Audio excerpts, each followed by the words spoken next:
Coffee হাউসের সেই আড্ডাটা আর নেই, আজ আর নেই। কোথায় হারিয়ে গেল সোনালি বিকেলগুলো সেই, আজ আর নেই।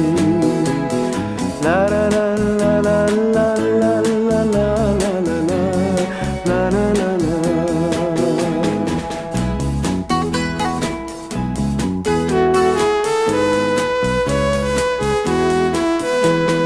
নিখিলেশ প্যারিসে, মইদুল ঢাকাতে, নেই তারা আজ কোনো খবরে।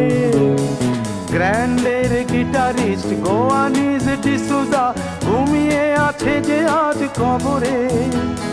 কাকে যেন ভালোবেসে আঘাত পেয়ে যে শেষে পাগলা গারদে আছে রমা রায়। অমলটা ধুঁকছে দুরন্ত ক্যান্সারে জীবন।